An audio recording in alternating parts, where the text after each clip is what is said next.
કહેવાતા ડોક્ટરે લીધો મહિલાનો જીવ. હોમિયોપેથી ડિગ્રી મેળવી કરતા હતા સર્જરી. રાજકોટની આ ડોક્ટરે તો હદ જ કરી નાખી. આજની આ ક્રાઇમ સ્ટોરી સાંભળીને તમે પણ કહેશો કે આ તો હદ જ થઈ ગઈ.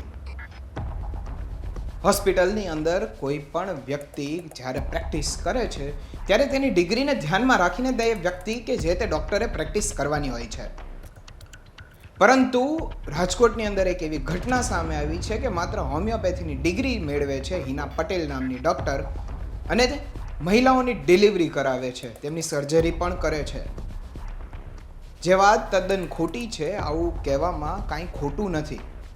પરંતુ વાત ત્યારે મોટી બને છે કે જ્યારે આવી રીતના ગેરકાનૂની રીતના આ મહિલાઓની ડિલિવરી થાય છે, અને એ પણ વર્ષોથી આ થાય છે. આ પહેલાં પણ તેમના ઉપર એક ગુનો નોંધાયો હતો, અને અત્યારે જે ઘટના સામે આવી છે તેને સાંભળીને તેને જોઈને તમને પણ થશે કે આ નહોતું થવાની જરૂર. એવું તો શું થયું જુઓ આ અહેવાલમાં. નમસ્કાર, ગુજરાત તક સાથે હું છું કશ્યપ. વાત અહીં એમ છે કે હિના પટેલની બેદરકારીના કારણે એક 21 વર્ષીય યુવતીનું મોત થયું છે. હિના પટેલ ગાયનેકોલોજીસ્ટ ન હોવા છતાં પોતાની હોસ્પિટલમાં ગર્ભવતી મહિલાઓનું ચેકઅપ કરતી હતી, તો સાથે જ ગર્ભવતી મહિલાઓની ડિલિવરી પણ કરતી હોવાનું સામે આવ્યું છે. આમ diploma in homeopathy medicine and સર્જરીની ડિગ્રી ધરાવતી ડૉક્ટર હિના પટેલ ફોરમ હોસ્પિટલના ઓથા હેઠળ વર્ષોથી ગાયનેકોલોજીસ્ટ તરીકેની પ્રેક્ટિસ કરી રહી હોવાનો ખુલાસો સામે આવ્યો છે. અને જેમ કોઈ નિષ્ણાંત હોય તે રીતે મસ્ત મોટી હોસ્પિટલ પણ ઊભી કરી દીધી હતી. સાથે જ હોસ્પિટલમાં સર્જરીથી માંડી અને ઓપરેશન રૂમ પણ બનાવી લીધો હતો. કઈ રીતે હોસ્પિટલમાં ધમધમી રહ્યું હતું મોત, જુઓ. રાજકોટના કોઠારિયા રોડ વિસ્તારમાંથી એક ચોંકાવનારી અને ગંભીર ઘટના છે તે સામે આવી છે કે જેમાં હિના પટેલ નામની ડૉક્ટર છે, ફોરમ ક્લિનિક નામનું દવાખાનું ચલાવતી હતી, અને અહીંયા આખી હોસ્પિટલ છે તે ઊભી કરી દીધી હતી. આ માત્ર DHMSની ડિગ્રી ધરાવતી ડૉક્ટરે આખી હોસ્પિટલ ઊભી કરી દીધી અને અનેક મહિલાઓની પ્રસૂતિ પણ વર્ષોથી કરાવતી હતી. ગઈકાલ રાત્રે 21 વર્ષીય યુવતી છે તેને પ્રસૂતિ માટે અહીંયા લેવામાં આવી, અને તેનું આની હિના પટેલની બેદરકારીના કારણે મોત નીપજી ચૂક્યું. અહીંયા જે ઓક્સિજનની તેને જરૂર હતી ને ઓક્સિજન ન મળ્યો તેના કારણે આ મહિલા છે પ્રસૂતા હતી તેનું મોત નીપજી ચૂક્યાનો આક્ષેપ છે તે પરિવાર દ્વારા કરવામાં આવ્યો.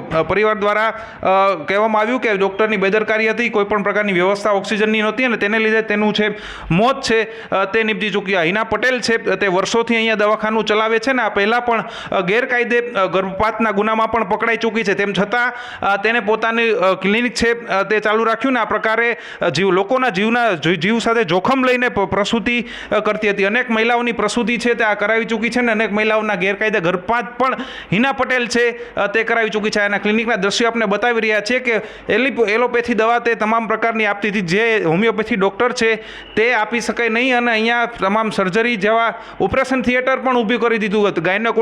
ગાયનેકોલોજીસ્ટ ડૉક્ટર છે તે જ કોઈ પણ મહિલાની પ્રસૂતિ કરાવી શકે, અન્ય કોઈ ડૉક્ટર છે તે કરાવી ન શકે, ને આ તો માત્ર DHMS ડૉક્ટર હતી, ડિપ્લોમા હોમિયોપેથીની ડિગ્રી ધરાવતી ડૉક્ટર હતી. એનું સર્ટિફિકેટ પણ બતાવી રહ્યા છે જેમાં સ્પષ્ટ લખેલું છે કે તે માત્ર ડિપ્લોમા ઇન હોમિયોપેથિક ડૉક્ટર છે, એટલે કે માત્ર તે હોમિયોપેથી દવા છે તે લોકોને આપી શકે, કોઈની સર્જરી કરી ન શકે. તેમ છતાં અનેક મહિલાઓની પ્રસૂતિ છે તે કરાવી ચૂકી છે. અહીંયા જે ઓછું ભણેલા લોકો અને ગ્રામ્ય વિસ્તારમાંથી આવતા લોકો છે તે આ વિસ્તારમાં રહે છે, ને તેની જે તેમના અજ્ઞાનનો ફાયદો ઉઠાવીને આ હિના પટેલ છે તે અહીંયા દવાખાનું ચલાવતી હતી.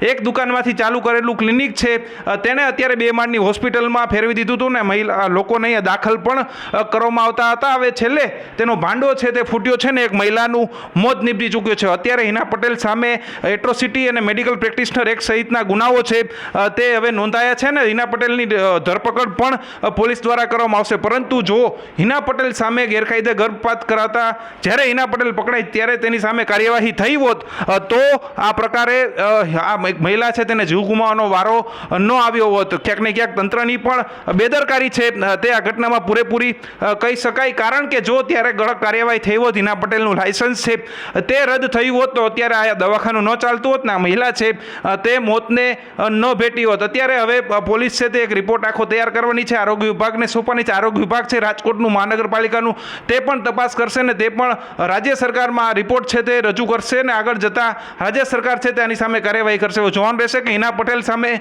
કઈ પ્રકારની કાર્યવાહી થઈ છે, પરંતુ કડકમાં કડક કાર્યવાહીની જરૂર છે. હિના પટેલ આનું લાયસન્સ રદ થવાની પણ જરૂર છે. તેથી આગળના સમયમાં તે જે નિર્દોષ લોકો છે તેના જીવ સાથે જોખમ ન લે ને આગળ જતાં કોઈ લોકોના જીવ ન જાય.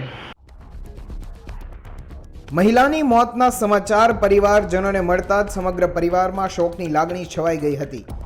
ન્યાય ના મળે ત્યાં સુધી લાશ નહીં સ્વીકારીએ તેવી વાત પરિવાર દ્વારા કરવામાં આવી હતી. ઘટનામાં એવું હતું કે તે રહે છે તે ગામડે રહે છે, તો ત્યાંથી તેમને લાવેલ અહીંયા હોસ્પિટલે દેખાડવા માટે, પરંતુ તે અહીંયા તેમને દાખલ કરી દેવામાં આવેલ અને એમ કહેલ કે ડિલિવરી થઈ જશે, પરંતુ ડિલિવરી ન થઈ અને એમ કીધું કે હવે તો તને આમને સિઝરિંગ કરવી જ પડશે અને સિઝરિંગના તમે પૈસા ભરી આપો. સિઝરિંગના 30,000 રૂપિયા ભરી આપ્યા પછી તેમને સિઝરિંગ કર્યું અને બાળકી આવી, પણ તેને એમ કહ્યું કે તમારી બેબીને કાંઈ નથી થયું અને બાળકી થોડીક ઓછા એનો વજન ઓછો છે તો તેને કાચની પેટીમાં રાખવી પડશે, જે બીજા હોસ્પિટલમાં લઈ જાય અને તેના પૈસા તમે અલગથી ભરવા પડશે. અને બાળકીને લઈ ગયા.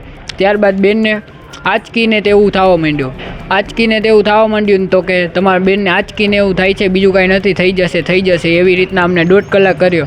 અને ત્યાં ઓક્સિજન કે કાંઈ નહીં, અને 1.5 કલાક પછી ઓક્સિજનના બાટલા ઉપર ચડાવે.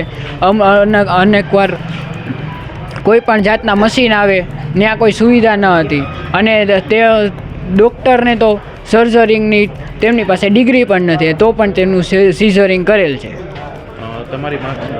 મારી માંગ એક જ છે કે સાહેબ, અમારી બેન દીકરી ઉપર થયું તે કોઈ બીજા પરિવાર ઉપર આવો કોઈ ભોગ ન બને અને આ ડૉક્ટરનું અવારનવાર આવી રીતના થાય છે તો તેમનું લાયસન્સ રદ કરે અને તેમનું દવાખાનું પણ સીલ કરાવે અને તમને યોગ્ય ન્યાય મળે. બસ લાશ યોગ્ય અમને ન્યાય મળી જાય તો લાશ સ્વીકાર લેશે, બાકી નહીં મળે તો નહીં સ્વીકારે. સમગ્ર મામલાની રાજકોટ ભક્તિનગર પોલીસ સ્ટેશનમાં ફરિયાદ નોંધાઈ છે, જે બાબતે રાજકોટ પૂર્વના એસીપીએ પણ આ ઘટનાને ખૂબ ગંભીરતાથી લેવાની વાત કરી છે અને જે પણ જવાબદાર હશે તેની સામે કડક કાર્યવાહી કરવાની પણ વાત કરી છે.